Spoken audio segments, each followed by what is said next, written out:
Chapter 2233, The World's Most Powerful Dog. Professor Da Vinci dispatched the lizard-like mutants with effortless ease. These mutants were capable of holding this position because they were exceptionally powerful, each at least matching the level of a human captain. Yet they couldn't withstand even a single strike from Professor Da Vinci. When their attacks struck him, they were completely blocked by a transparent layer resembling a raincoat. Though thin, this invisible shield proved impenetrable even to seemingly formidable laser weapons. Bing Lihuan watched her dozen subordinates fall before her eyes, her gaze blazing with fury. Yet she was no irrational woman. Instead of erupting in rage, she spoke with icy detachment. "Are you the vanguard of Huashu Kingdom? You've invaded the heart of the Wulwan Empire before the front lines have even been breached. Do you realize this is tantamount to suicide?" Professor Da Vinci lifted his head to meet her gaze, his tone unflinching. "That would have been true before your protective shield was breached. But now, your advantage is completely gone. The Central District is riddled with vulnerabilities. Therefore, the outcome is already clear. Might you consider surrendering? I'm quite interested in studying your bodily structure. Perhaps you could join me as an assistant." Hearing such an insult, murderous intent flared in Bing Lihuan's eyes. She raised her arms as if commanding the entire world, her hair whipping wildly without a breeze. A white light coalesced in her icy eyes, and then the entire ground began to violently tremble. Rumble! Da Vinci and Brian felt a fierce shaking. The ground tilted to a 50-degree angle, yet Da Vinci's feet remained firmly planted. "This place is so shaky. Good thing my shoes counteract gravity." Professor Da Vinci glanced at his shoes with evident pride. With these, he could even walk on ceilings. Now is not the time for such triumphs. Brian couldn't help but interject. For immediately after, they witnessed countless skyscrapers being uprooted from the ground. These colossal structures, towering beyond human scale, were snatched from their foundations like scallions and hurled viciously toward them. Bing Lihuan fought decisively. With the enemy already attacking the Central District, she cared little about which noble or corporation owned these structures. Skyscraper after skyscraper crashed toward Brian and Professor Da Vinci, obscuring the sky. Without hesitation, Brian activated his ability the moment the buildings began their descent. Two white dog-like paws rose, as if in prayer. Zero gravity field. Gravity was drastically reduced, instantly slowing the descent of skyscrapers weighing billions of tons. Professor Da Vinci rolled up his sleeves and bravely charged forward, kicking and punching the suspended buildings left and right. His punches didn't look fast enough, nor fierce enough, yet like an ant shaking a tree, he forcibly kicked those mountain-like buildings flying. Even with the gravitational field weakened tens of thousands of times, Professor Da Vinci's ability to knock these colossal structures away proved he possessed some martial prowess. His abilities, however, remained an enigma, as no one had ever witnessed him engage in direct combat. Upon seeing this, Bing Lihuan instantly deduced the opponent's capabilities. At the very least, it was confirmed that Brian, that white-haired dog, could manipulate gravity. The probing attack had never intended to finish him off in one strike. But using these buildings to gain crucial intelligence? That was highly significant. Gravity? What an intriguing ability. Bing Lihuan's lips curled into a cold smile, her expression icy with pure intent to kill. She raised both arms and slammed them down with brutal force toward the man and dog. Fragment. The wind howled as an invisible force instantly closed in on Brian and Da Vinci. Without hesitation, Da Vinci sensed the shifting air pressure and ducked behind Brian. As a modified canine, Brian possessed an exceptionally formidable physique. This didn't mean his close-quarters combat skills rivaled those of enhancement-type mutants. In truth, Brian's melee abilities were quite average. But his ability to take a beating was several times greater than that of an ordinary white bishop-level mutant. Within the Natural Science Association of Columbia, he held a notorious nickname, the legendary King of Toughness. It couldn't be helped. When Professor Da Vinci first modified him, he envisioned nothing more than a utility dog, maximizing every practical attribute. Though Brian found it absurd, he dutifully used his body to absorb damage for Da Vinci. When it stood upright, it towered half a head taller than the old man. The terrifying telekinesis surged forth, saturated with intense killing intent. Telekinesis abilities typically manifest in two forms. The first controls objects, while the second unleashes direct long-range attacks. The latter demands greater mastery but possesses far superior destructive power. Brian pressed both hands downward. Hypergravity field. In an instant, he created a vast hypergravity zone before him, attempting to redirect the opponent's force and alter its original trajectory. But less than half a second after unleashing his ability, a tearing sensation erupted across his front. SSSH. Deep gashes appeared across its face, torso, and arms, blood spurting forth. Woof, woof, woof. Oh, woo, woo, woo. Brian's pain made him alternate between barking like a dog and howling like a wolf. His supergravity field had failed to affect the opponent's attack capability, allowing Bing Li Huan's fragmented whispers to strike his body without fail.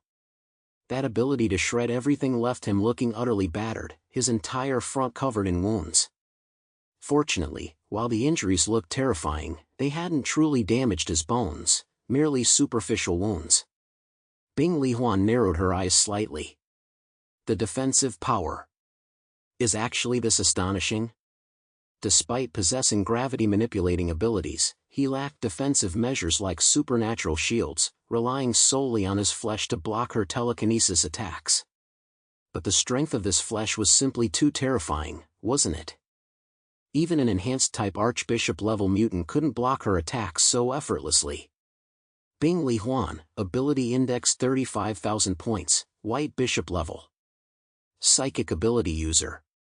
Brian, Codename, Supernova, Ability Index 33,000 points, Enhanced Super Dog. Ability, Gravity Manipulation. Professor Da Vinci, Ability Unknown, Strength Unknown. Brian writhed in agony, while Professor Da Vinci leisurely pulled an injection gun from his pocket and administered a shot. Chapter 2234, Woof Woof Woof. A miraculous transformation occurred. In the blink of an eye, every wound on his body vanished without a trace. Oh, thank God. I feel much better now.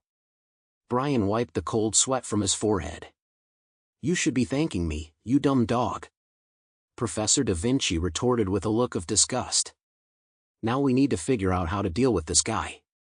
A telekinetic? A rare ability, but also quite challenging. They had obtained some intelligence on Bing Li Huan, but it was incomplete. There was no way around it. The abilities of mutants above bishop level were classified as core secrets. Even the silver armor generals weren't authorized to know everything. But since this duo had come here, they had enough confidence to complete the mission Yang Xinxin had entrusted to them. To hold off the Central District's sole bishop-level mutant. That's right, Bing Li Huan was now the last remaining bishop-level mutant in the Wulwan Empire. Bing Li Huan was currently in contact with the Empire's High Command. The enemy has breached the Central District. The military headquarters is under attack. I am engaged in combat with the enemy forces. The Imperial Palace must be vigilant.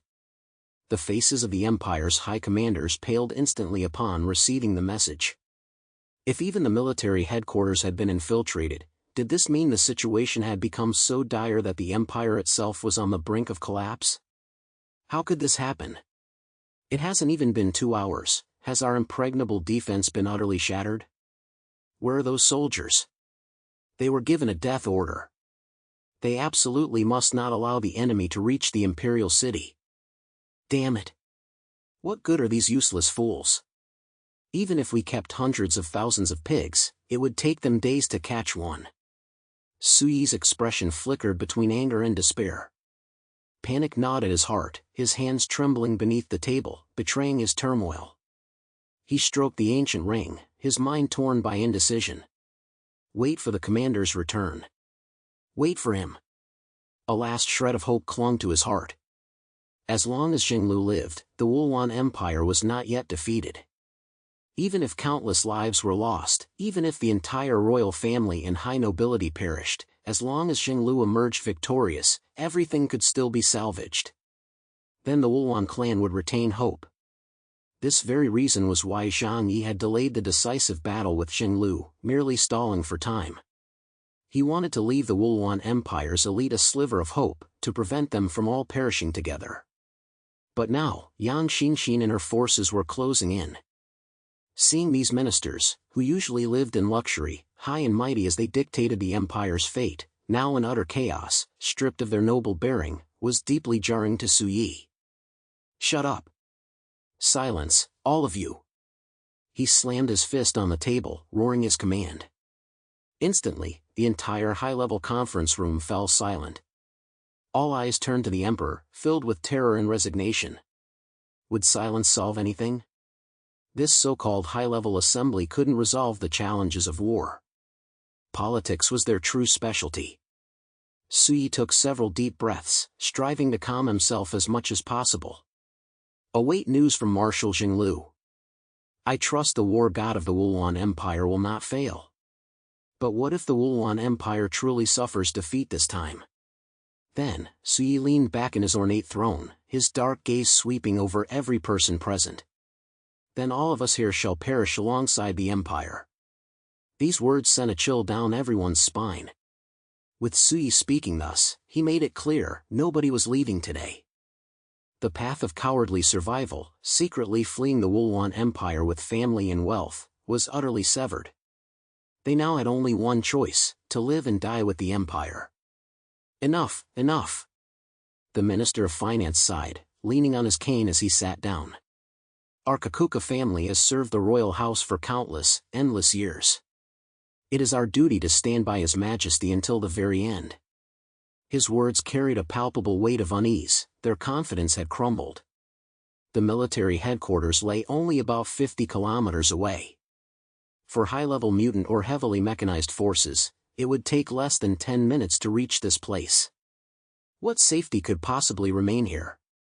Su Yi slowly closed his eyes, ignoring the minister's pleading gazes and murmurs of resentment below. All he could do now was await the outcome of the battle. Outside the palace, legions of lizard-men soldiers clad in the finest combat armor had already sealed off several surrounding streets. The palace guard, numbering 3,000, comprised the elite of the elite. A significant portion possessed formidable supernatural abilities. Armed and vigilant, they guarded the palace perimeter, permitting no one to approach. They formed the royal family's final line of defense. The battlefield of Da Vinci, Brian, and Bing Li Huan. Bing Li Huan swiftly assessed Brian's abilities, confident she could defeat him. But to kill him? That would require some effort. "No matter how strong your defenses, they can't withstand my relentless assault, right?" Hovering high above, Bing Li Huan spread her body like a cross, her graceful form seeming to dominate the entire sky. Shred! Telekinesis swept forth like a storm, targeting Brian and Professor Da Vinci. Telekinesis, a force of higher dimensions, remained unaffected by gravitational fields. Thus, Brian's gravity field couldn't distort it. Having suffered a heavy loss, it swiftly adopted the opposite approach. Zero gravity. Shielding Professor Da Vinci, it stomped its feet against the ground, launching skyward like a rocket. Its speed reached an absurd level, easily exceeding 20 times the speed of sound. It felt as though it might burst through the Earth's crust and shoot into space at any moment. At such velocity, the resulting friction was staggering.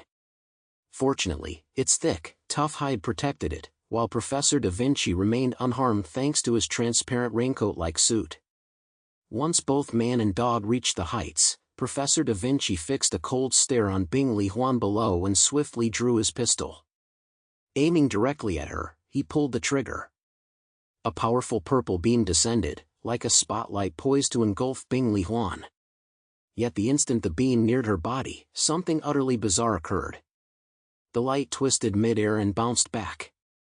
The purple beam now shone upon Professor Da Vinci and Brian, enveloping their bodies in a purple haze. Brian's face went blank with confusion before erupting into a horrified scream. Woof woof woof woof. Ow woof woof woof woof.